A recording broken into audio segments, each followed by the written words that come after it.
Confidence proudly presents America's Invisible Heroes Talk Radio Show.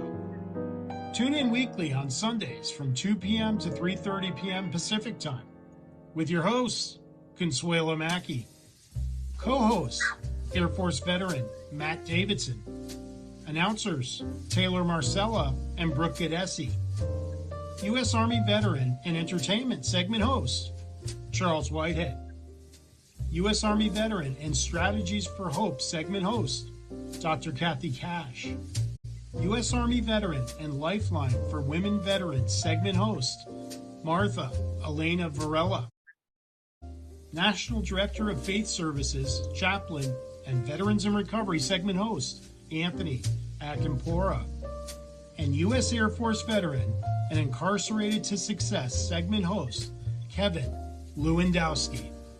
For more information or to be a guest on our show, email info@operationconfidence.org. Operation Confidence is a grassroots nonprofit. The organization's mission is to provide stable housing for veterans who have experienced homelessness, as well as providing a wide range of supportive services. To help accomplish our goal, a successful landowner has donated land for the project, a world-renowned architect has offered to design the houses, and construction classes from the local community colleges will take part in building the houses. Your support and donations are needed. To get involved, please visit our website at www.operationconfidence.org or email info@operationconfidence.com.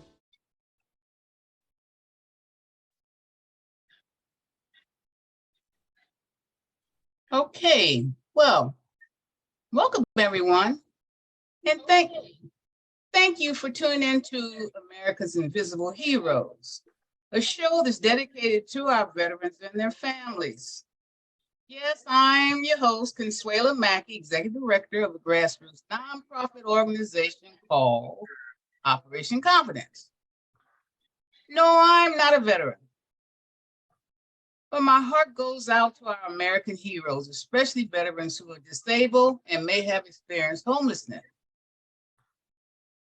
For those who are new to the show, American Invisible Heroes was established to provide a platform for our veterans to be able to share their heartfelt stories, resources, challenges, and accomplishments.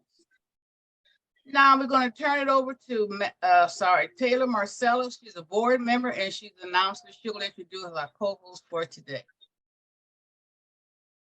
Today we have U.S. Air Force veteran Matt Davidson, who's a board vice president.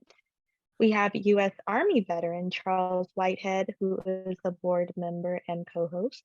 We have U.S. Army Major General Anthony Smith Sr., and his monthly segment, Can't Keep a Good Man Down. And lastly, but not least, we have U.S. Army veteran Dr. Wendy Childress and her bi-monthly segment, Living Life Completely. Matt, take it away. Okay, I originally signed up Lynda Green.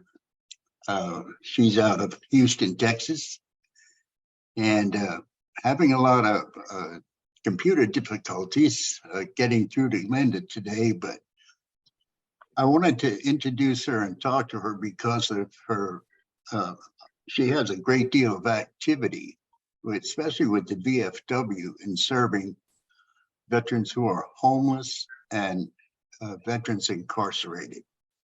So I know that she has some good information to share with us. And I hope that we can straighten out the computer situation so we can at least see her.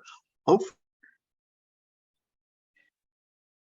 you can hear her through this program today. And can we hear you, Lynda? I can hear you perfectly. Can you hear me? Yes, I can. I can. Yeah. Lynda and I met 20 years ago today. We met at the Vietnam Veterans of America National Convention in St. Louis, Missouri, where we both received the Chapel of Fort Chaplain's Humanitarian Awards for the work that we've done for homeless and veterans incarcerated. You are very active now in the Houston area, Lynda, especially I think with both homeless and veterans incarcerated. Could you give us a little background on your what you're up to up there? I will, Matt. Thank you. And again, ladies and gentlemen, I apologize for the tech problems, but I'm comfortable talking if you're comfortable listening. So, and thank you, Matt, for inviting me. I'm currently the director of a permanent housing, we call it a forever home for our homeless veterans in Houston. I've been there since day one, which will be 24 years this summer. Prior to that, I was at the VA for a couple of years in the homeless veteran program and a few agencies prior to that. I don't want to go too far back, that dates me. So I'll just kind of stop with that. But at the DeGeorge, as I said, we're permanent housing. We house male and female veterans, no couples and no children. I have 6 women. The rest are obviously male. As long as they're abiding by the rules, which are very simple and doing their part, they can stay as long as they need to. As I said, we house 100. My longest residing resident at the moment has been there for 18 years. Prior to that, the other senior resident passed away in December. He had been there about 21 years. So, you know, it's a home. We're not a shelter. We're not a hotel. It is a process. You don't show up, sadly, like some do, with bag and baggage at the door. But we have criminal background check and paperwork, documentation, etc. Most of our funding comes through the Houston Housing Authority, which ultimately is on a grant from HUD. So our residents pay 30% of their income, but it has to have a cap there. It can't just go on forever. The rent is $536 a month. And if 30% of their income meets or exceeds that amount, then they're considered over income. We have 9 who have 0 income. So they're in under a hardship, which means HUD pays 100% of their rent. Our nonprofit, our 501c3 that owns actually the building, we pay all utilities, repairs, appliances, etc. Everybody has their own room and their own bath, and they come furnished. And we have a lot of activities. We're very social, and we find that truly makes a difference in the homeless veteran. As any of you, I know you have, Matt, worked with homeless. Homelessness is a very isolating behavior due to maybe addictions, just being afraid, especially for the female veterans. So part of what we have to do is to encourage them to be social, to participate. It's not mandatory, but we hope that they do. We were shut down close to 2 years during the pandemic, and that was very hard. That was very hard on them because they love having outside groups and individuals and companies come in to do activities. Actually, this week, Matt, I'm sure you're aware, the 29th is National Vietnam Veteran Day. And so we have a wonderful program with the dinner. planned for all of the veterans, but we have 17 Vietnam veterans residing there. So we're honoring them with certificates and pins and so forth. So we're all looking forward to that activity. And we could probably house 100 more if we had 100 more rooms. That's so great. Well, That's Matt, wonderful information.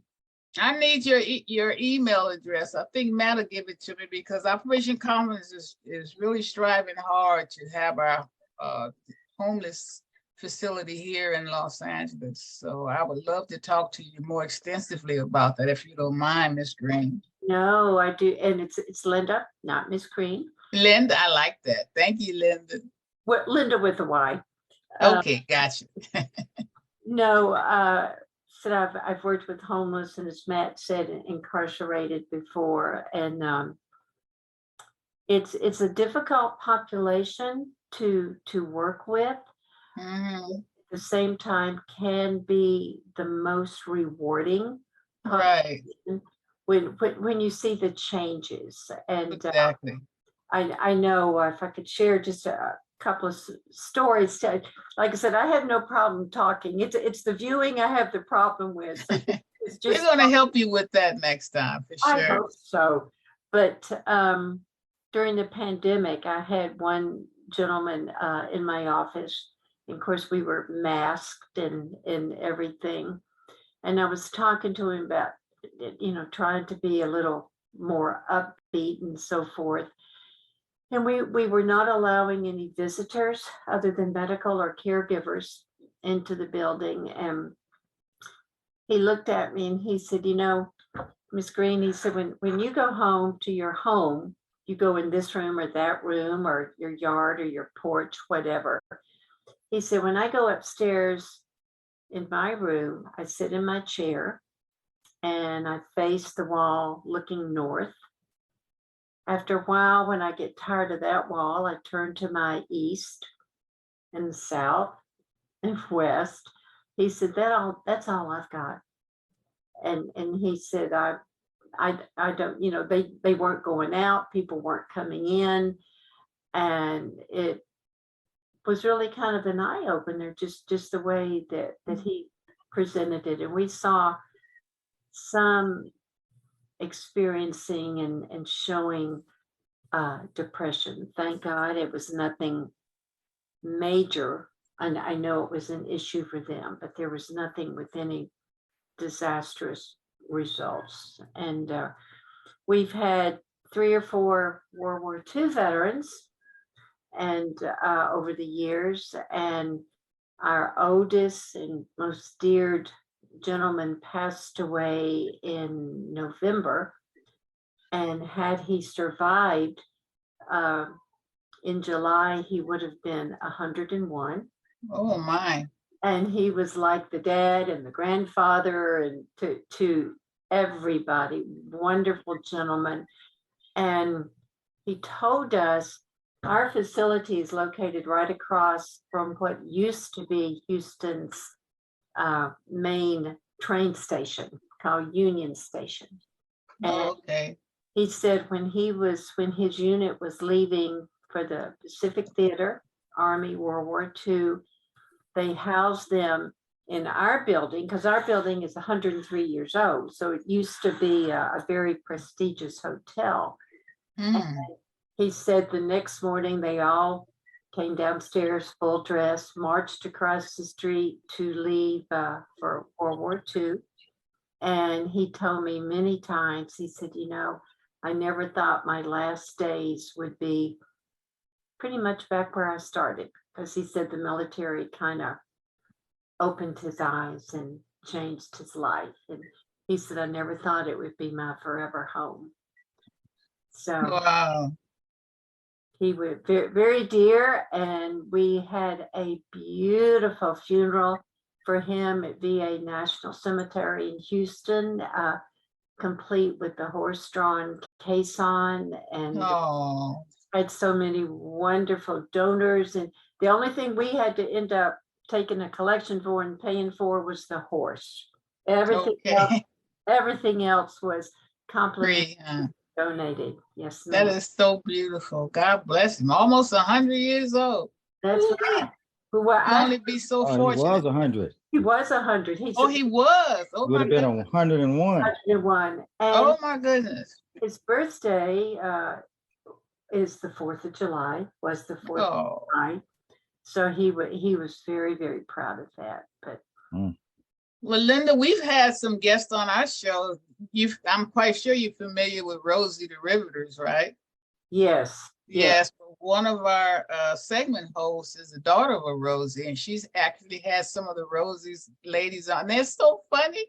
Not only are they funny, their memory is amazing. I mean, they know everything from the time they were helping with the airplanes up until 2023. Wow. I mean, it's amazing, but we've enjoyed having them on the show. So, Well, about 3 years ago, a group in Houston, I think through an American Legion, chartered a bus and took a group of area World War II veterans to New Orleans, because New Orleans has the World War II National Museum, which opened there a few years ago. So they took them all down and spent the weekend. And our gentleman who I was referring to passed away, brought me back a gift, and it's a keychain of Rosie the Riveter. Oh my goodness. So isn't that great? I look at that every day. In fact, I get a lot of compliments and comments on that. Oh, she would, Anne would love to know that. Hopefully you'll come back, and at the same time that Anne Montague is on, and be able to share that with her. She would love that, because she's working so hard for the organization. It's called the Rosie's Movement. And a lot of the ladies are, of course, leaving. So she's trying hard to be able to make their contribution known. Well, which it is known, but she feels like it's not known enough. Well, I agree with that. It's truly not. And kudos to her for doing that, and all her supporters. Yeah, well, if you get time, we'd love for you to meet her. She's an amazing woman. And Matt has your email address, so I definitely want to share with you what we're doing here in Los Angeles, and hopefully to get your knowledge anyway. We're targeting disabled veterans, those physical disabilities that have experienced homelessness. And that all came about after I had witnessed an encampment of them sleeping on the streets in their wheelchairs on Skid Row. I don't know if you heard of Skid Row, but that's a homeless district here in Los Angeles, and it just broke my heart. I'm very familiar with that, because when I was at the VA and the homeless program, we were doing some work with LA Vets, which later changed the name because they went to places other than LA, and they became US Vets. Okay, right. And we still have some connection with them, because they're now also in the Houston area. But okay. Yeah, that's a big organization. Charles, which is our board member, he also sits on the board of the Paralyzed Veterans of America. Charles, wave your hands. Can you see us? Yeah. I just saw him wave his hand too. I waved back, but I know he couldn't see that. Okay, great. Your name is green, and you have a green light that comes on your box when you talk. So, well, that's about all we're getting today, isn't it? You give us the green light to go, then that's all right. That's my aura coming through. That's right. You're gonna come back though, hopefully, and be able to tackle that screen situation, the camera situation. I hope so. But I have a question. When I was looking at the little pictures coming across, I think it was, oh my gosh, I'm looking at my notes. Who was the gentleman that was looked like a beautiful place, looked like somewhere in New Mexico or somewhere like that? I don't see his name up there now. Beautiful background. I don't know if that was real or. Is he holding a gun, a rifle? I don't think so. I missed that one. That's one of our guests for the day. Actually, he's one of the co-hosts, Anthony. Was he on the screen? Yes, yes. Yeah, Oh, yeah, that's that's Anthony. Anthony. Mm-hmm. The A-Train. background was beautiful. Oh, that's Anthony. Hey, Anthony. You have to stay around, Lynda, because you have to hear his story. It's just unbelievable. It's A-Train. That's A-Train, huh? I You was- muted, Anthony. We can't hear you. I don't even see his picture either. Yeah, he's on. Can you see us? Yeah, I see you, Matt, Charles, Word, are the name of Dr. Wendy and Taylor, and that's it. Anthony's on there. But anyway, so thank you so much. We really enjoy it. And like I said, I want to get your email address so I can contact you. I To would share just what we're doing, and hopefully we can establish a collaboration. I want you to know how long I've been at this, and we need to know people such as you. And Matt is our VP on the board, so he can really fill you in on what's been going on and where we're going with this. Matt and I, and so is our board member, we're determined we're going to make this happen. And if I could say one thing too, over the years we've seen homeless. I mean, there are sadly always homeless veterans, but we're seeing younger, which is to be expected.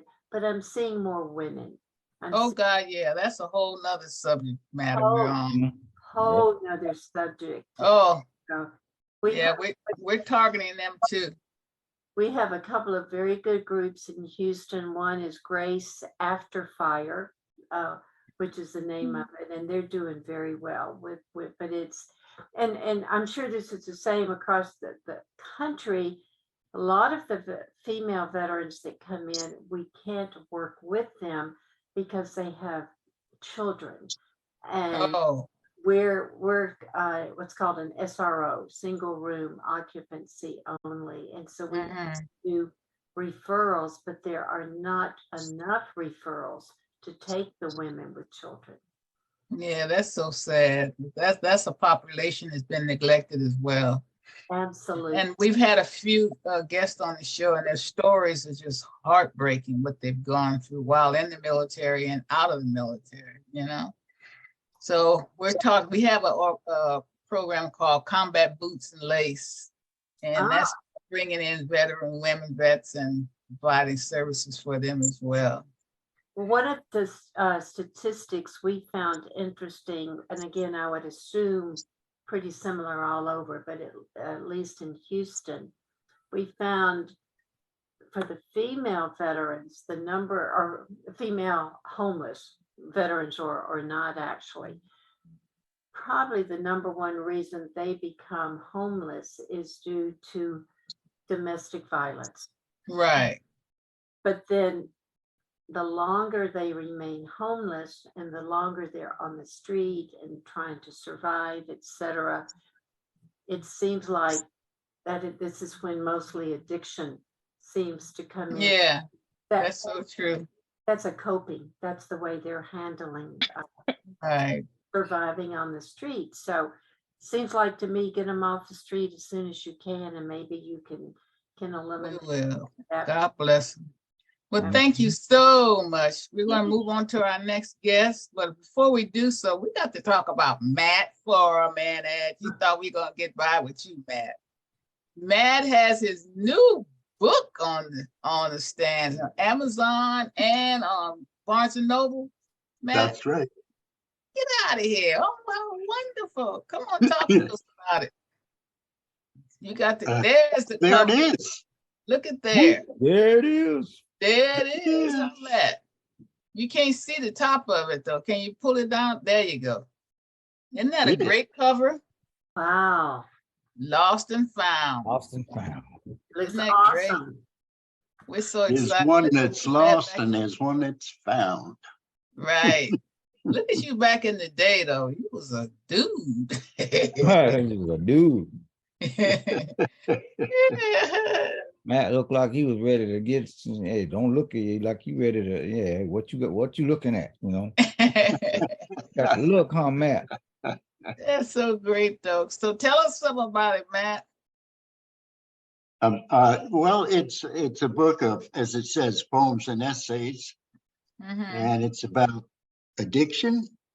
It's about prayers from others that were answered, and answered in a strange way, walking along the coast in Ireland on a very windy, misty day. An incredible peace came over, but it tells about that. And it's also about veterans. It's about coordinating a program for veterans incarcerated throughout California in the federal prison system. So it's about that. And it's about interacting with a couple of people who wouldn't normally interact with, like Tennessee Williams and Richard Harris, the actor. Really? Yeah, and they wrote little endorsements for the book before they passed. That's so cool. Yeah. So anyway, it's a good mix of stuff, and the poetry comes from Los Angeles and Kansas City and New York City, all over the place that I used to hang out. Oh, that's so great. You're a beautiful writer. And we wish you much success. We're going to post this on Operation Confidence website, do a whole page on you. So we're excited about that as well. Okay. Well, I thank you for bringing that up. I appreciate it. My pleasure. You know, you and Matt and I go back. Ooh, how many years, Matt? At least 10, maybe more. At least 10. I think it's a little bit more than that. But I'm so happy to see what you're doing and leaving your legacy, and that'll be in the community and be throughout the world forever. Well, I'm just grateful to be associated with Operation Confidence also. Oh, I'm so happy to have you too. Thank you. I know you have to go, but we want to tell you how much, thank you so much for bringing Miss Lynda on. And Lynda, if you can stay around, I appreciate it. I'm going to stay for a little while. Thank you. Okay, a little while. I got you. Thank you so much. It's good hearing Lynda's voice again. Thank you, Lynda. Yeah. Thank you. Matt, she's going to come back too, so we can see that pretty little face there. Huh, Lynda? Okay. I hope so. Thank you. And Matt, congratulations on your book. And I'm very, very much looking forward to reading that. Thank you for sharing everything you wrote with everybody. Yeah, he's amazing. I want to read it too. Well, he already knows it's good as there for us to read. Okay, thank you. Take it away, Taylor.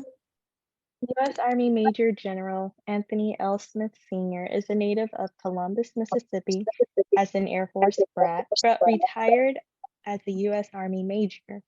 He served in the military 22 years from active duty, reserve, and National Guard. After serving in several campaigns, he was injured in combat in Operation Iraqi Freedom in 2004 at Camp Taji, serving with the 1st Cavalry Division, 39th Infantry Brigade, BNMC Special Operations Infantry Quartermaster.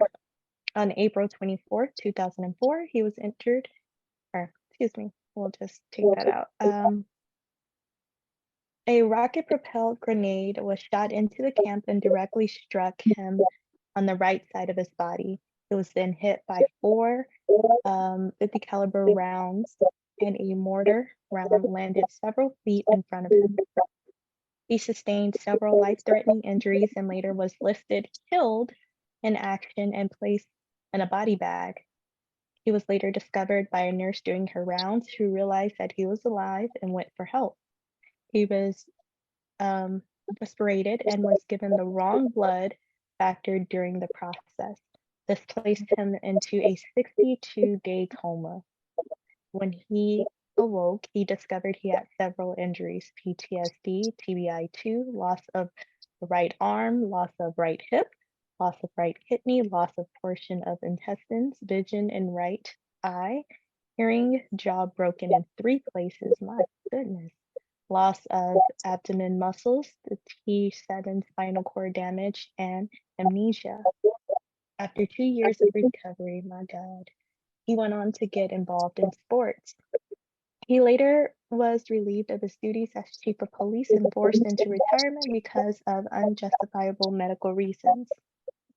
He then turned back to martial arts and reopened his own martial arts academy.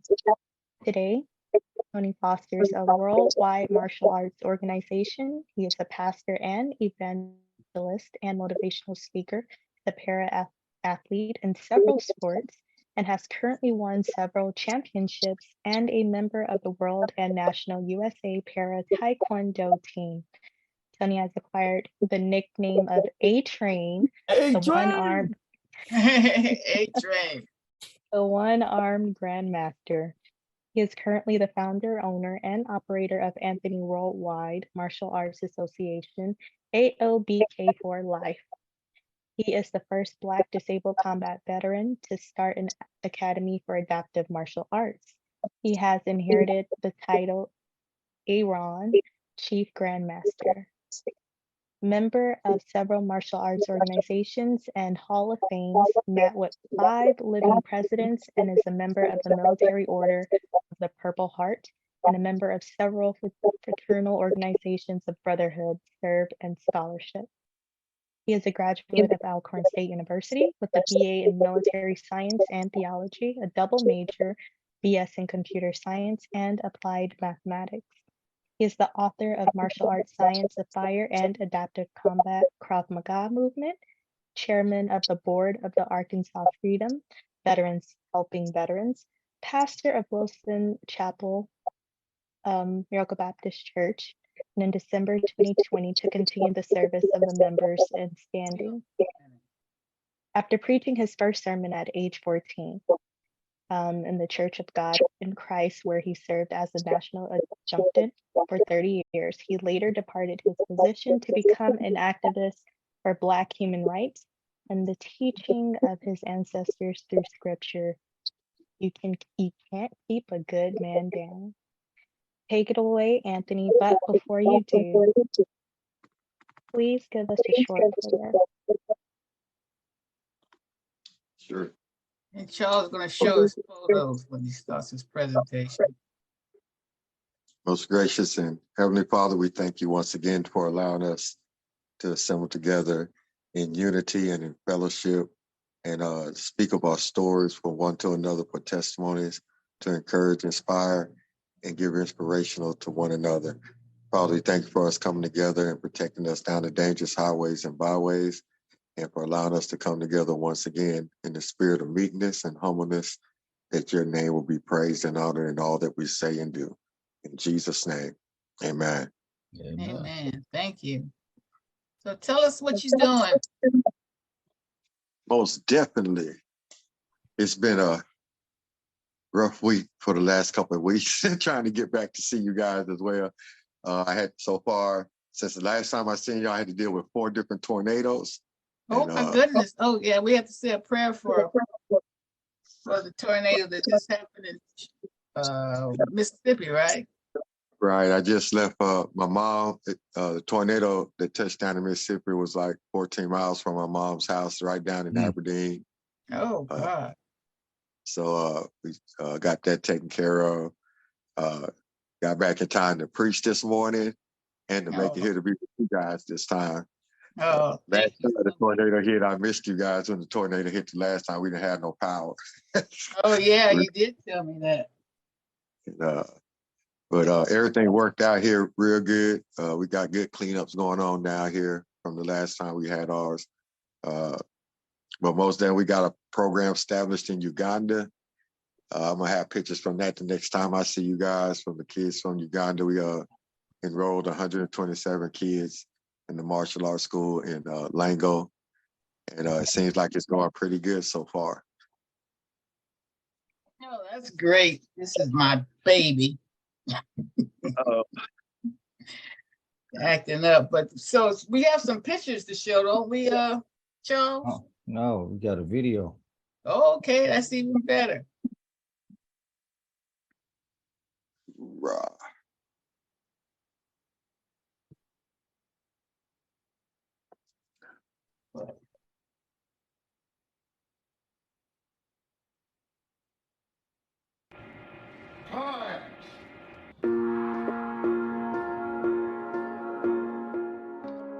You can't do this by yourself. Anybody that think they can do this by themselves, something's wrong. Forward, inside block, back stand, working on the back stand. It was on the morning of April 24th, 2004. Our unit came under attack. Ready, go. I feel my body jerking. That's when I found out I got hit with 50 cal rounds to my body, and then a mortar went off. I throw the leg over, crescent kick. I didn't hit him hard. What's that? I remember the chaplain trying to read the 23rd Psalms over me, and I'm like, ah, bro, I ain't dead yet. Right. Ready? 3. But the whole time, I was dead. Turn your body. Bring that leg up and side kick. Come down, knife hand strikes. Hand come across the body, turn, center block. Y'all with me so far? Yes. Ready, 4. Good, try to keep that leg straight. Keep your knee straight. My biggest problem during recovery was my head, my mind, because I had to get myself to accept that I did have a disability and I need to figure out a way to handle the disability. My mind kept getting mad because I couldn't do the stuff I used to do, so I had to push myself through those type of things. So mine was more mental than it was physical, because once I got my head in the game and I started figuring out how to make my body work the way I needed to work. What I want you to start with is I want you to work on standing on your right leg as you bring the left leg up. Very good. Very good. Shift that weight back. Lower that leg down. Very good. Need to rest? Yeah. Yeah, I think that took a little out of it. My biggest thing that's worked for me is my family support system. My oldest daughter, Jasmine, she's about to cry now. That was my biggest support, because when I woke up, she was encouraging me. When it seemed like I didn't have nobody around, she was there encouraging me.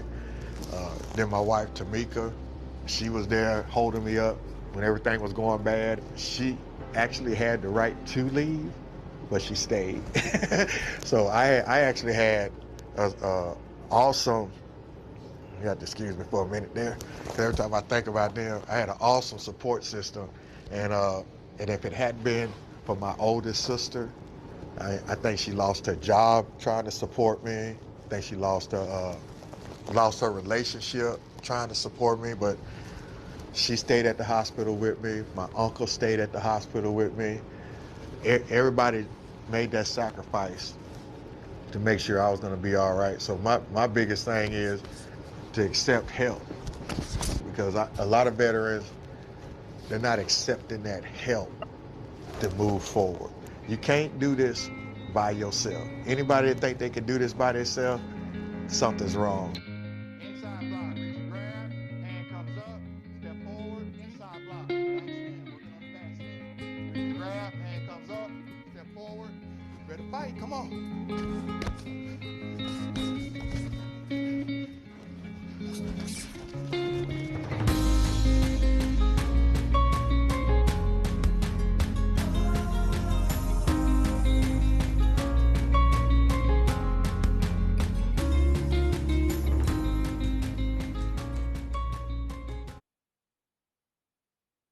Wow, that was amazing. We consider you a superhero. A-Train! A-Train. That video came out back in 2019, and it won an Academy Award with PBS for short films. Oh, wow. See, you got some heck of accomplishments, you know? All right. We're so happy for you. And you're doing what now? Because last I talked, well, a couple of times before, you had climbed the Empire State Building. Yeah, We're training right now for Ironman 70.3 that's going to be going on in California. Where is that?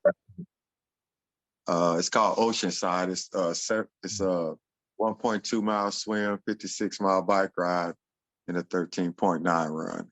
Is that with Nico? That's going to be with Nico and the crew. Okay. So, and when is that? What month is that? It's right now. It's scheduled for June. Okay. And so we're going through all that training right now. So I'm trying to drop some more weight. Right now, I dropped close to 110 pounds right now. You got to drop more weight? Yeah, I won't be carrying all that weight around going around. You're gonna be. Yeah, you'll lose some of that. Sure. You don't want all that weight on that seat when you ride. That's true. That's funny.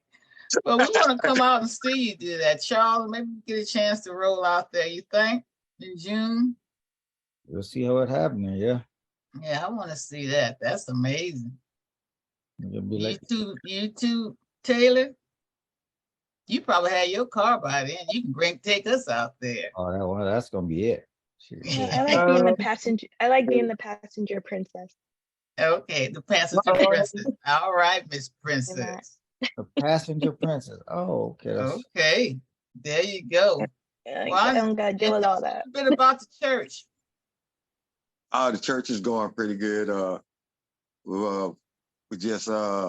got named Bishop of Education over the theological school here, teaching all the younger elders and bishops that are coming up in the ministry. So be teaching eschatology for the next 2 years, unless I get put back in to do another 2 years. All right, and you pastor that church, right? Yes, I pastor Wilson Missionary Baptist Church and Greater Jubilee Worship Center. Oh, wow. That's so amazing. Look how God turned your whole life around. They had you zipped up dead and you came back out fighting. And a role model for everybody, you know? I think it's absolutely wonderful. We're so proud of you.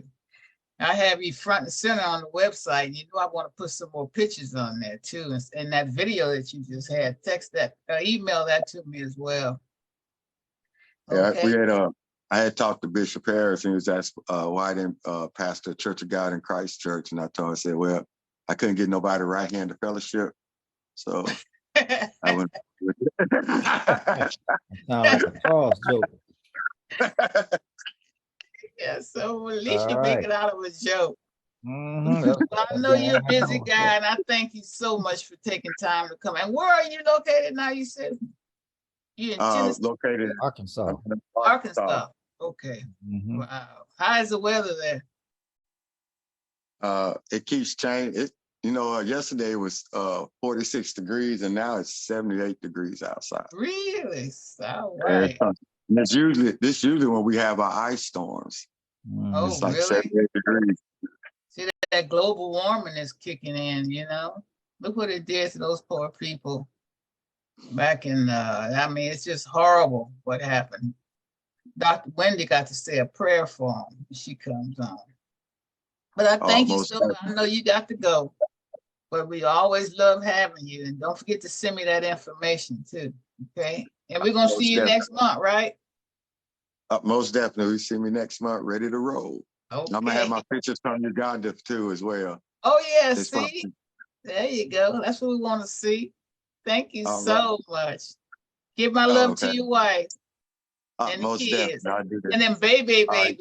Don't forget the baby grandkids. Baby. Yeah, my son just had a birthday this day. He's 14 now. Oh, really? Saw me fighting in there. Oh, well, you got him trained too, right? Martial arts. He got his first degree black belt this past week. Oh God, I know you're excited. Well, we want to make a video and bring him back on too. So we want to see what you're teaching the kids. You got a whole kids section though, don't you? The department at your martial arts studio? Yeah, we have we have young kids called Young Lions, Young Eagles. That's boys and girls. We have our Powerpuff Girls and our Thundercats. And then we have what age do they start? They start from 3-year-old all the way up to 12 years old. Really? 3? Can you imagine a little 3-year-old beating up somebody? Uh-huh. That's right. They're like, you Cute. better I not mess love with it. me. Self-defense, though, you know? Then we have an artistic group that comes in once a week. Oh, how wonderful. And that's excellent exercise for them, too, you know? Mhm. All right. They- Well, thank you, Anthony. I'm going to see you next month, okay? I know you're busy, and I don't want to take up all your time. Oh, not a problem. Most definitely. Okay. All Thank right. you. Hey, Train.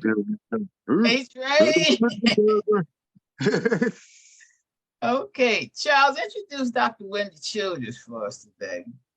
Dr. Wendy Childress is a retired Army chaplain, having served in the Army and the California Army National Guard. She has served as an associate pastor and worked in the nonprofit sector in various capacities for over 15 years. Dr. Wendy is a life coach, founder of Living Life Completely, LLC, and co-founder of 52 Love, an organization she and her daughter founded to empower, edify, encourage, and educate African-American Black women. Dr. Childress' presentation today is the process of living life completely. But before she begins, please give us a short prayer, Dr. Wendy. Will do. Dear Heavenly Father, we come before you, Lord, first of all, just thanking you and give you all the glory and praise and honor because you alone are worthy. Lord, we thank you for our health and strength. We thank you for sound mind. We thank you for protection and provision. And we ask that you continue to provide for us and to keep us and to show us that work which you have that only we can do. And we thank you for Operation Confidence. And we ask that you watch over and comfort those families that were affected by the storms and the tornadoes that sprung up unexpectedly all over the place, even here in California, Lord. And we just know that you are still in control. That's why we come to you with our request. In the mighty name of Jesus, amen. Amen. Thank you. So really, Connie, you put this in the proper order because I don't know if I really have much to be said about living life completely, because Anthony is a prime example of Isn't living he? life complete. Yeah. So I won't be before you long. For those of you that go to church, you're used to hearing that. I will not be before you long. I cannot have given a better example, because living is not just waking up and going through the routine motions. That's just existing. Right. And Anthony is a prime example. He could have easily given up. Sure If could. anybody had I don't know that I could have done what Anthony did. No. So it was but by God that he continued to live and to live a complete and full life. He did not choose to just exist. He chose to find a passion. He chose to work towards that passion, and not that it was easy. And I'm glad his video showed that, because I know that it wasn't easy to go from being a healthy, I don't know how tall he was, 6 foot whatever man, with all of your limbs and all of your body parts intact, then to have to, and I'm going to go ahead and use him, then to have to adjust. And that's the primary focus of living life completely, that phrase, that name, because too many of us just live. Right. We just exist. We don't know what our purpose, we don't even know that we have a purpose, let alone know how to begin to look for our purpose and to work in our purpose and to enjoy those things. And once we're operating in our purpose, life has a different meaning. Life takes on a new, exciting role. And that is what I will add as a life coach as well. We help people, because it is not therapy. We do not have patients. We don't evaluate your psychological capacities. We don't prescribe. We are not into psychiatry. We don't do any of that. As a life coach, think of sports. Everybody understands the role of a basketball coach or a football coach. It is to help those individuals maximize those talents that they've already been given. It is the ability to come along and see and help pull out that potential and help them refocus goals and help them to look for strategies and encourage them to continue or to do this or not to do that, is to encourage growth. So Anthony's life is a prime example of living life completely. It is not giving up. It is not just waking up and going through the motions. It's not giving up when life deals you a hard blow, because we're going to have them. And it's about what you do with them. Do you just fold? Do you bend over? Or do you grow? Because I consider every experience an experience of growth. It's an opportunity for growth. It's not to say, oh, I failed at this. I failed. Every successful person has failed multiple times, but they looked at it as a failure that would have been enough to paralyze them. It's not a failure. It's an experience that allows you the opportunity to grow and to know that, okay, that doesn't work. Let's rethink this and let's see how we can go about this differently to make this successful. So living life completely is just about that title, that name that God had me to name my company, is that we are not to just exist. That's not what we're supposed to do. Each and every one of us have a purpose. That's right. All of us have purpose. All of us have talents. All of us have gifts. And we are supposed to live life to the fullest, utilizing that which we have been given. Right. And discovering all that we can do and all that we can be. But more importantly, Anthony touched on another facet. Life is not just about you. And that's where a lot of us get this twisted. When we are so self-absorbed and self-focused, then it's easy to become depressed and down and out. But when you're focused, when you understand that you're not the only one in this world and life is not just about you, and that we are all here to help one another, right? Because we cannot get through this journey called life by ourselves, then it makes a big difference. Right. So I am going to say to everybody under the sound of my voice, everybody watching, everybody that's going to tune in later, do not be afraid to live. Do not be afraid to live. Step out on faith. On faith. Step out. Try that thing. It's been nagging at you to go back to school. I'm 60 years old. Okay, you're not dead. Your mind still works. Go back and get that degree. You're supposed to start that business. Start that business. You're supposed to change careers. Change careers. You're supposed to start singing, start dancing, start drawing, whatever it is. Do that thing which you know, because often we know because it's always gnawing at us and nagging at us. And it okay, for me, I am a gifted speaker. I'm a speaker. I can facilitate. When I am in front of people, when I am sharing and educating, I come alive. I feel it. I can feel the transition in the midst of me. I come alive. So we need to tap into that thing or those things, because you may have more than one, that make you feel alive when you do it. So again, I repeat, please, if you don't get anything else, understand that you should not be afraid to live, and understand the difference, because people don't understand the difference between life coach and therapy. We don't evaluate, we don't psychoanalyze. We are coming to coach you, to encourage you, to come alongside of you, to help you identify goals and clarify potential purpose, and encourage you. So big difference. And we're goal oriented, results oriented. So don't get the life coach, because some people will seek out a life coach and they want therapy.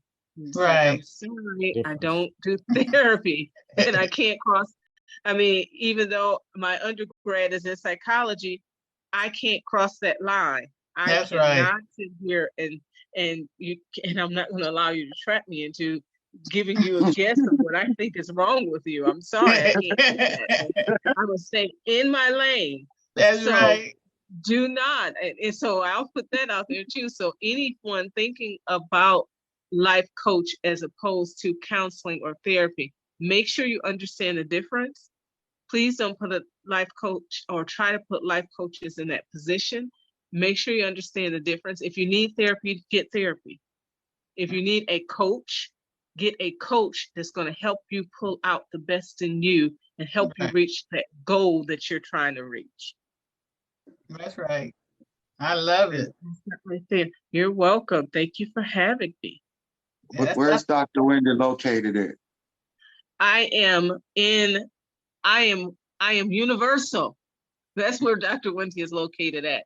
Should you want to contact me, I have no boundaries. I'm a life coach without walls. That's right. Can you give your website out? Well, I'm going to give you my email address. Should you be interested in learning more about life coaching, you can contact me at living, Living, life, Life, complete, COMPLETE @yahoo.com. And I do free initial consultations because we're interviewing each other, because you want to make sure that you're fit for the individual, and the individual wants to make sure that they're fit for you. So you don't want to ever team up with someone that's not a good fit. Right. So again, Living Life Complete @yahoo.com. All right. Thank you so much. And she's one of our bi-monthly co-hosts, so you'll be hearing more from Dr. Wendy and all that she's doing out there. And how is the resort coming along? The retreat. I'm getting ready for that. Yeah, it's all in R, Connie. Retreat. Right. We're getting ready for that now and looking forward to it. And this one is our spa retreat. So we are going to, and life is about that too, balance. You have got to. Make sure you come back and tell. Is that going to be where? Actually, this time we're going to Vegas. So yeah, life is about balance. We have to learn how to take care of ourselves so that we don't burn out. So life is also about balance. And so we are looking forward to relaxing and doing Vegas. Most people think of Vegas as gambling and the strip, and there's much more to Vegas than that. Right. And they have some of the best. Right. Yeah, they have some of the best spas. So we look forward to this retreat that is coming up. I look forward to my spa day, and I'll share a little bit about that when we return. Right. Well, make sure you have the flyers for us to post too on the website, and also and that website is. And that website again is 52 Love, FIFTYTWOLOVE.com. That is so cute. I love that. Thank you so much, Dr. Wendy. All right. You're welcome. Thank you. She's universal. That's right. Universal. At the studios. And Anthony was a perfect example. Of the city. Okay, we're coming on down to a close a little bit here. Taylor, you want to give your presentation real quick? Yes. So my friend Jamie had a degrading experience as a wheelchair user needing to use the bathroom on the flight. She had to drag herself down the aisle of a passage plane, saying that cabin crew had refused to help her. Jamie added that a crew member told her that disabled people should just wear diapers to avoid such a situation. Airlines often transport passengers with disabilities using aisle chairs, specially built wheelchairs that are slim and small enough to fit through the galley of the plane. While Jamie said she was transported to her seat on an aisle chair, she said the crew told her that they could not keep one on board for her to use during the flight. Life as a disabled person can sometimes be downright degrading and embarrassing, and unfortunately, this was one of those times. To be outright told that she should wear a nappy when she didn't need to, and that the crew was happy with the airline policy, made her feel humiliated. In a statement to insiders, the airline said it had expressed its sincere apologies for the event that recently took place on one of their flights in relationship to the crew member lacking experience of a passenger with reduced mobility. In response, Jamie launched a petition to have aisle chairs a must mandatory on all flights. She said it was incredibly embarrassing and degrading to share these experiences online, but that she did so to ensure that things change. Wheelchair users and their chairs are sometimes mistreated when flying. Department of Transportation analysis of complaints against U.S. airlines found an average 35.8% of wheelchairs were broken or damaged daily on flights last year. The lack of accessibility, the lack of accessible bathrooms on flights is a prominent issue for travelers with disabilities. Wow, that's terrible. Yeah. It happens. I know Okay. people It who have had their chairs bent. Did you go and through you that? know, I haven't had my chair bent, but I know people who have had their chairs bent up, broken. You know, they come out of you know, the bottom of the plane. You know, and you know they toss them around like they're toys. Oh, that's terrible. When I was in Grand Rapids for the Miss Wheelchair America pageant, one of the You were there to do what? I was a judge for the Miss Wheelchair America pageant last year Mm-hmm. in Grand Rapids, and one of the contestants, she's in a electric wheelchair, and the airlines dropped her chair, breaking a component of it, like breaking the charging dock. Oh no. And she was so upset, obviously. And I was even upset because the airline gave her some kind of, you know, manual crap.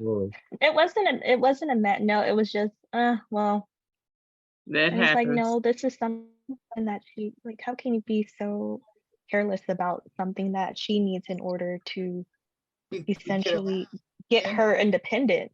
Exactly. And for you to have that kind of well, we'll just put in a claim. Like that doesn't. And what happened?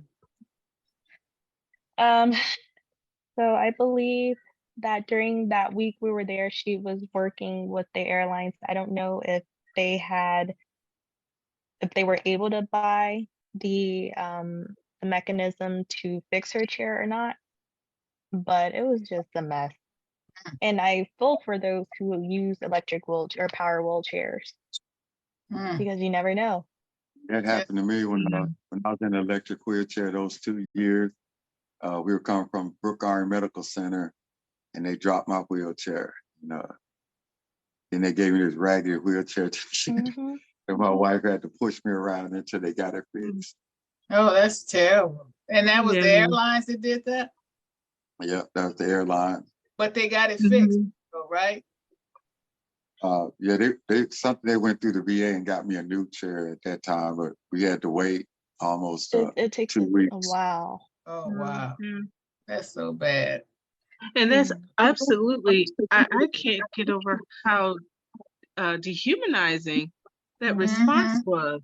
And it kind of gave me a flashback. And I'm not, after my last injury and I'm coming back stateside and I had to be lifted. I was a medevac and I had to be lifted off of the bed to be carried to the restroom. And it was humbling. It was very humbling.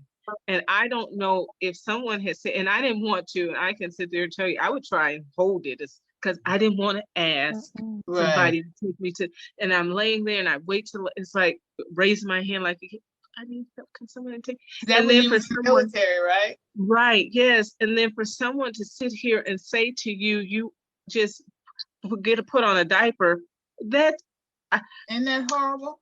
That's horrible. Because she knows when she needs to use the restroom. She's not a kid, incontinent. A baby. Incontinent. Thank you, Charles. That's the word I was looking for. She's not incontinent, and for you to sit there and debase her like that, shame on them. Shame on them. Thought it was horrible. That just infuriated me. Mm-hmm. Yeah. Well, righteous indignation right now for JD. right. And all those, everyone else who have suffered that type of language and treatment. Yeah. Yes. We need to start a group, the unfairness traveling in wheelchairs.com. Already started. Somebody around has it. You know, you just all you gotta do is It's on Facebook Google or it. something. It's Okay. there's Facebook pages that will talk about it in They groups. got people who are, if you find that they like they see you parked in a handicapped spot and you. Oh yeah, I know they got those. They'll block your mm-hmm. car and call the cops and wait for the cops. Yeah. The only thing you can do is run them over, you know. But they got people that go out. They got activists out there. So yeah, that's right. I remember another group when we all were fighting for disabled rights and riding on accessible buses, and they didn't want to make that mandatory. They had a whole rally in front of the bus, laid down in front of the buses or blocked them. Do you remember anything here about that, Taylor, back in the years ago, back in the day? Not years ago, but on the news. Oh, you, Charles? I'm not that old. I don't know. I don't know. I said the news. Yes, yes. Taylor, all that. Well, they did though. It changed a lot of. I'm 13, so I know you heard of it, Charles. You can be 13 if you want to. But anyway, I thank you for that. It was a great piece of information. Yeah, let me tell you this funny. And Albert was on the show once, my business partner. You know, him and his cousin were in a truck, and you know, we have a trucking business, but they were in his cousin's truck, and you know, Albert was riding around with him, and they were in Colorado, and Albert uses a wheelchair, but he can walk. You know, he can walk a little bit. So, but he, you know, to get around, he needs his chair. So what he would do is take his chair out, and they had it hooked to the back of the truck, like you know, and so big rear truck or a regular truck? Yeah, a big rig. Okay. You know, his cousin hauled cars, and so but they were in the truck, and he took his wheelchair and set it down. You know, like took it, you know, so he could use it. And then when they got ready to leave, they took off, and they heard a thump. You know, and then they got out. They ran over his wheelchair. Who did? Him and his cousin. His cousin drove his wheelchair. And so, you know, that big truck ain't gonna give to no little skinny wheelchair. Oh, no, so, it's crushed it. He was riding around. He's trying to find a place where he can go get him a wheelchair. I said, man, go out there to the USA training center. They were closed. Thrift stores. He couldn't find anything. Oh, that's terrible. Get home, you know. So it was funny, you know. Oh wow, that ain't funny. That's terrible. It was funny because Albert here's why it's funny, because all the years we played wheelchair basketball together. And I mean, no matter what city we were in, when it was almost time for game, Albert to be over there working on his wheelchair. You know, said, "Man, come on, what are you doing? Come on, let's go." You know, he down there working on his chair, so it's you know, befitting that, you know, his chair would get ran over. Him and his cousin run it over. Now you can't work on that wheelchair. That's so bad. He had to go to the VA and they had to get him a new one. You know, it was it was just, you know, it was. You have to bring him back on the show too. He was a great guest. Yeah. You know, I'll bring him back on, you know, but that chair was total. Like, that's funny. What's on you, Charles? All right. Now, coming down to the close. Yeah, now let's talk about wheelchair users. They can work in construction. And actually, I've done some of that stuff myself. But first, I'll talk about this. It says, my friend James has always been interested in construction. His interest stems from his family involvement within the industry. He wanted to follow in his family's footsteps and study construction management. However, James came back from the war with a physical disability that caused him to use a wheelchair. He fears that his disability would be a barrier to employment and preclude him from working in the construction industry. As the construction industry evolves and technology advances, so do the roles and environments. A career in construction doesn't have to be spent on a construction site. There's a huge range of working opportunities where environments are accessible. Some of these roles include estimator, contract administrator, scheduler, planner, BIM coordinator, rivet designer, and we got the wheelchair riveters, rivet designer, Yeah. quantity surveyor. Many of these roles require familiarity with innovative software programs and work out of a head office or a field office on a construction site. Also, when it comes to access, mobility, and inclusion in the built environment, there's a growing SDA or special disability accommodation and public access, AS 1428, involving more people with physical disabilities in the design and decision-making processes about to build environment would not only be empowering, but would influence better practice to inclusive design. As a result of these changes, the industry is now needing a lot more people with different experiences and capabilities. The industry needs to start being proactively involved in recruitment programs to encourage people with disabilities to explore the industry as a career path. For James, he can work in the industry as a wheelchair user. The construction industry offers an enormous variety of opportunities in different environments. It is arguably the most diverse of all industries when it comes to career paths. In the construction industry, not every role is on site.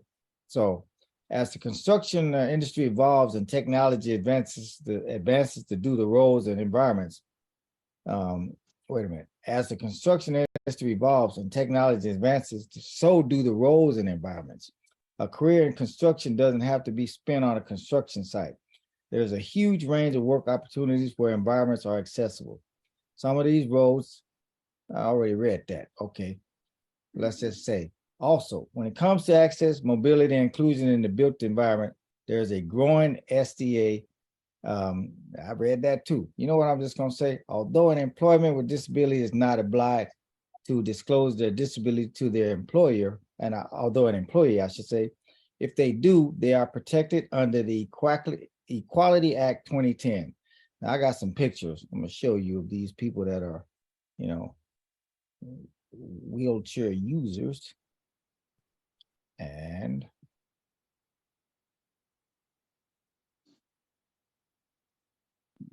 you see, okay, here we go. Right there. Okay. All right. So yeah, these guys are and I was saying let me stop this. Do this first. I was saying that when I was younger and just getting into the wheelchair, just being in the wheelchair myself, my cousin was a carpenter and electrician, and they were working on a place right downtown Long Beach, and I was helping out with putting in the electrical plugs, and so that was I probably got hurt in 1987. Let's see, my accident was in 87. I was in the chair in 87, and this had to have been like 88 or 89 at the latest. So it was only like a year or two. I was still fresh. And so, when you're plug level, you can do stuff. And you see here, these guys are doing it, That's right. Okay, well, thank you so much. I mean, these guys are like they're doing important stuff. And you wouldn't think that they would fit in the industry, but just like it says, I mean, there's so many different areas for the person, the wheelchair user can fit into the industry. So many, Not just always on the site. You think you have to be a forklifter or a dish digger or a roof put owner. And they do have some people that do those things, they're like, they might not be wheelchair users, but they have a disability. And so, it's it's all about what what you can do, and it's not about what you can't do. So and them being right on site too helps them, when it comes to the architectural drawings and it does rules and regulations that it follows the American Disabilities Act. It does. And here's what I found when it comes to these buildings being built. A lot of times they put people they have who's involved and Right. but they don't know what to look for. So I see buildings like I worked places that I worked in and I've that I had do business with. I said, well, what happened? Why didn't what happened to including this and that? Oh, and then somebody will say, well, I was on the board. I'm like, well, what were you doing? Sleeping during the meetings? Exactly. Because it just you got to know what to look for. That's right. The bathroom doors swing in, and the bathrooms are only big enough for an able-bodied person to be standing. Years ago I worked on A Train. I'll tell you this. I was in the movie Training Day. I was Snoop Dogg's double, so I have a little history of award winners. I'm associated with an Academy Award winner as well. But years ago, I said you would do without. Okay, that's something different. But anyway, what was I saying here? I got you was an award winner.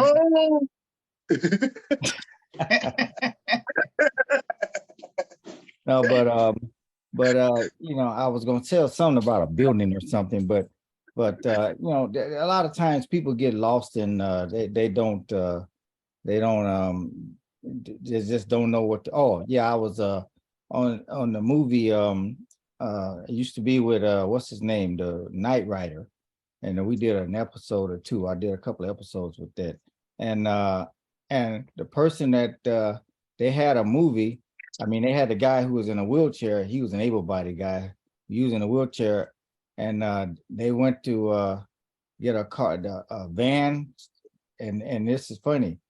They went to get a van so he could have a ramp on the side, and they made the ramp so it came out on the street side instead of consulting somebody who used it. Oh wow! So it was like, oh man, actually, who worked on the show, and he was their consultant because they had nobody working with them, and so that's kind of I know that's a little bit separate deal, but it happens. Yeah. So you don't have to be physically able to do things to work in the industry, because they need people in the office, people like Taylor. I mean, she's sitting over there with a picture with all of these soldiers behind her, it's like That's right. That's our baby girl, though. That's right. That's what you call them. Yes, your baby girl, right? Go ahead, baby girl. But anyways. But years ago, Operation Confidence years ago was on the Architectural Barriers Committee for the City of Los Angeles. That's before they brought in those people that you say some know, some don't. And they would bring their plans to the meeting so that these builders and architects so they can get cleared. And they would do some of the weirdest things, like, for an example, put in a staircase and it would just cut off and then start up again, it didn't continue. So if someone was blind, they couldn't continue using the railing to continue up the stairs. They would just stop it and then think that because they put that second level on there, you're going to know where to pick up to go further up the stairs. So we would make them have to tear all that down. Ooh, they would leave out there just cussing. They already put it up. So, I mean, that was stupid, without getting it cleared, But, I mean, these are some of the weird things they would do.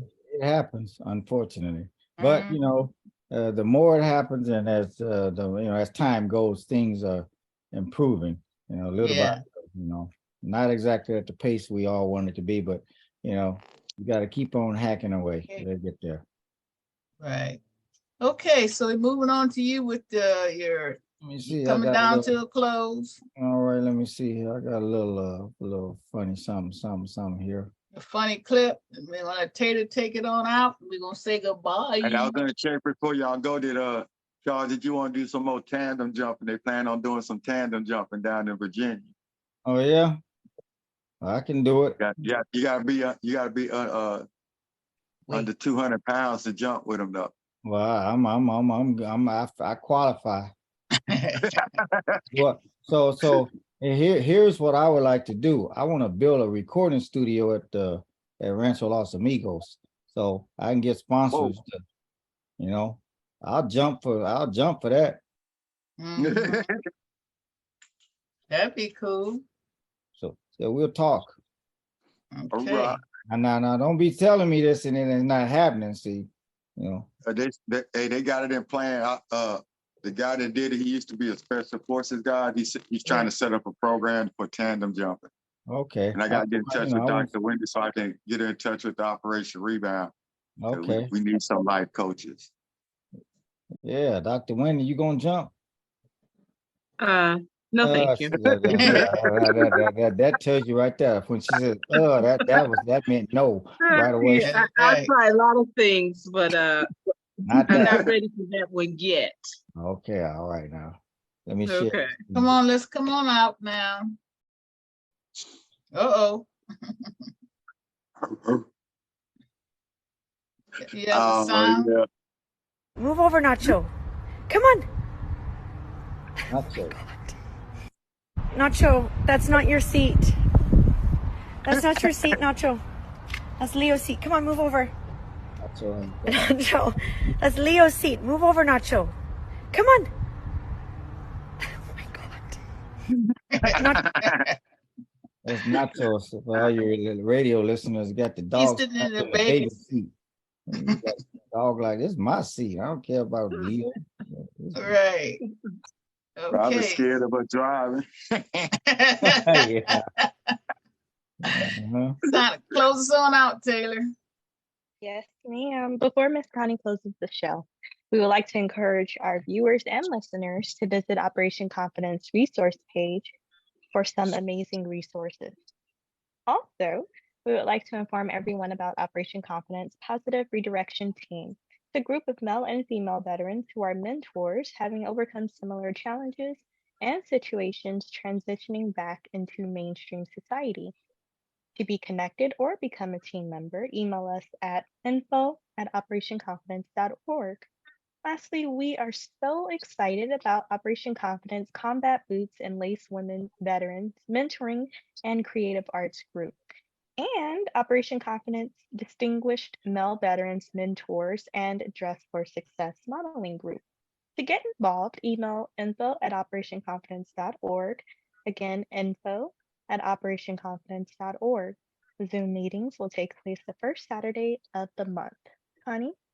Okay. And we like to always remind our viewers and listeners that our goals for the show is to raise awareness about Operation Confidence's mission, which is to provide stable housing with a wide range of supportive services. So we need everybody to get involved and help us with this. It's so important.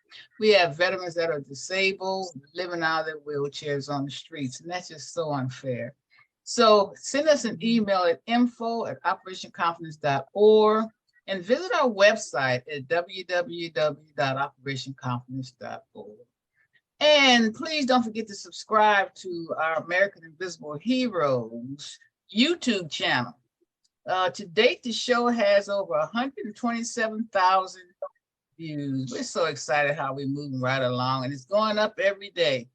And we need your support and donations. I mean, at least $1 or $2 for our Operation Confidence Building Fund. Do that by going to our website, operationconfidence.org, and click donate, and we'll definitely appreciate it. And in closing, Operation Confidence American Invisible Heroes is now streaming on not only Facebook Live, but we're on Spotify, Apple, Google Podcasts, as well as Amazon, iHeartRadio, Stitcher, Instagram, and Twitch. So we're moving right along here, guys. So anyway, we want to close out the show and thank our amazing guests and always our co-hosts, and that we'll be back next week. I think what is Easter? Next week. That's next week. The second Sunday in April. So that's next week, huh? Well, we're not going to have no lightning coming down, so we won't be on next week. We'll be the second Sunday. Second Sunday in April. Well, that's next week is not the second Sunday. Oh, The okay, next weekend. that's first Next. Sunday. Okay, I'll get ready to say I'm I on think those that's the votes 9th. like Yeah, it's the April 9th. April yes, 9th. Okay, that's we won't be second on for Sunday. April 9th. We're still in March, so Yeah, we ending that. So okay, I'm March moving is fast done. now. I'm Yeah. moving fast. You Yeah. are. Because this Sunday coming up is It's first the Sunday. first Sunday. That's Right. right. I got you. Yeah. All right. Thank you all for sharing their wonderful stories and all of the other good stuff we talked about today. And we'll be back next week. Okay. Bye. all right. I'm gonna play this video and then we gonna Okay, see bye. y'all next week. Right.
Bye-bye, everyone. All righty. See you next week.